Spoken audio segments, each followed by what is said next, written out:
नमस्कार दोस्तों। आपका स्वागत है अपने यूट्यूब चैनल स्टडी अड्डा पर। दोस्तों, आज हम आप लोगों को आकार और उसकी स्थिति के बारे में बताएंगे। ये वीडियो आप लोगों के लिए बहुत ही अच्छी हेल्पफुल रहेगी, चाहे वो 9th में हो या 10th में हो या 11th 12 में हो या कम्पिटिटिव एग्ज़ाम के लिए प्रिपेयर कर रहा हो। ठीक है, तो आप लोगों को अब हम बताएंगे उसके आकार के बारे में। तो भारत का जो आकार है वो क्षेत्रफल की दृष्टि से अगर देखा जाए तो 32,87,263 वर्ग किलोमीटर में फैला हुआ है। और अगर विश्व का देखा जाए तो विश्व का 2.4% है। और अगर जनसंख्या की दृष्टि से देखा जाए कि ये दूसरा जो है। अगर पहला देखा जाए तो चीन है, पहले नंबर पर चीन है, और ये 7वां क्षेत्रफल की दृष्टि से देखा जाए तो 7वां सबसे बड़ा देश है। और इसका जो है स्थल सीमा जो साझा कर होता है, तो ये स्थल सीमा जो है ये 15,200 किलोमीटर तक फैला हुआ है। और अगर समुद्री तट अगर देखा जाए तो ये 7516.6 किलोमीटर में फैला हुआ है। अब इधर देख लेते हैं, जो है ये विषुवत रेखा पूरे गोलार्ध में 2 भागों में बांटा गया है। तो जो उत्तरी गोलार्ध में अपना भारत पड़ता है, और जो है ये 8 डिग्री चैनल से 8 डिग्री चैनल से 37 डिग्री 6 चैनल के बीच में स्थित है।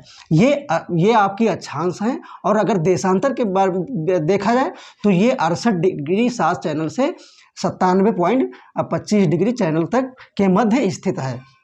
और अगर विषुवत रेखा के नीचे देखा जाए तो ये मकर रेखा स्थित है, जो 23.5 डिग्री के मध्य स्थित है। और 23.5 डिग्री उत्तरी में देखा जाए तो ये कर्क रेखा स्थित है। और ये आपका 90 डिग्री उत्तरी ध्रुव पड़ता है। और दक्षिण में जो है ये 90 डिग्री दक्षिण ध्रुव है।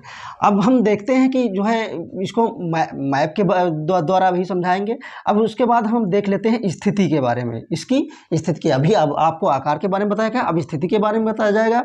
जैसे उत्तरी और पूर्वी गोलार्ध में अपना भारत अभी बता दिया है, भारत स्थित है। और कर्क रेखा पर भारत के मतलब जो कर्क रेखा है ये 2 भागों में जो है डिवाइड हुआ है, बटा हुआ है। 2 भागों में भारत को डिवाइड किया गया है। और उस पे जो 8 राज्य जो है इससे होकर के गुजरती है ये रेखा। अब हम आप लोगों को मैप के द्वारा बताएंगे कि कौन जो है समुद्र तटीय राज्य हैं और 8 राज्यों से होकर के कौन कौन से गुजरे हुए हैं। तो जैसा कि दोस्तों अभी हम आप लोगों को बताए हैं, अब आप लोगों को मैप के द्वारा बताएंगे कि कौन कौन से जो है कर्क रेखा पर गुजरने वाले, जहाँ से जिस राज्य से गुजरती है वो है अपना सबसे पहले है गुजरात। उसके 8 राज्य हमने बताया है, 8 राज्य कौन कौन से हैं। तो सबसे पहले है गुजरात, उसके बाद गुजरात है, फिर राजस्थान है, फिर मध्य प्रदेश है, उसके बाद छत्तीसगढ़ है, फिर झारखंड है, और उसके बाद पश्चिम बंगाल है, पश्चिम बंगाल के बाद त्रिपुरा है, फिर मिजोरम है, उसके बाद अदर कंट्री में चली जाती है। अब यहीं पर हम आप लोगों को ये बताएंगे कि कौन कौन से 9 राज्य जो है समुद्र से लगे हुए हैं। तो कौन कौन से 9 राज्य, तो सबसे पहले है गुजरात, उसके बाद अब ये महाराष्ट्र पड़ता है, फिर गोवा पड़ता है, और उसके बाद ये कर्नाटक है, फिर केरल है, उसके बाद तमिलनाडु है। अब तमिलनाडु और जो है ये तमिलनाडु जो दोनों तरफ जो है शेयर करता है, साझा करता है। उसके बाद उत्तर आंध्र प्रदेश है, फिर ओडिशा है, फिर पश्चिम बंगाल है। अब यहाँ पर दो जो है देश जो है समुद्री तटीय से लगे हुए हैं। समुद्र तट से जो पहला है श्रीलंका, और दूसरा ये इधर मालदीव है। और जो स्थल से लगे हुए हैं भारत से, तो वो है सबसे पहले है ये पाकिस्तान है, उसके बाद अफगानिस्तान है, फिर इधर पड़ता है चीन, और चीन है और नेपाल है, फिर ये भूटान पड़ता है, उसके बाद म्यांमार है, और ये बांग्लादेश पड़ता है।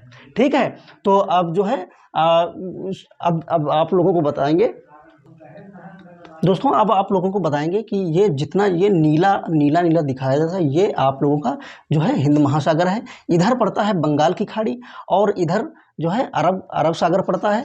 अरब सागर में हमारा पड़ता है ये लक्षद्वीप, और इधर बंगाल की खाड़ी में जो है अंडमान निकोबार है। और जो है उसके बाद आप लोगों को बता दें कि ये पूरा जो है अरब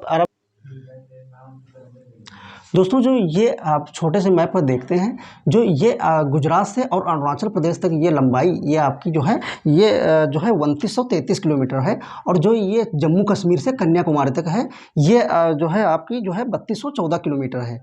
तो दोस्तों देखते हैं, जैसा कि अभी आप लोगों को देखा पहले 29 राज्य और 28 मतलब 29 राज्य और 8 केंद्र शासित थे, लेकिन अब जो है अब 28 राज्य हो गए हैं और 8 केंद्र शासित हैं। तो ये ध्यान रखना, क्योंकि जो है अभी जब जम्मू कश्मीर पहले तो ये राज्य था, अब जो है इसको यूटी बना दिया गया है। तो अब इसलिए अब जो है 28 राज्य हैं। कितने राज्य हैं? 28 राज्य और 8 केंद्र शासित प्रदेश हैं। तो आज के लिए इतना ही। बने रहिए हमारे यूट्यूब चैनल पर, इसे लाइक कीजिए और सब्सक्राइब कर दीजिए। धन्यवाद।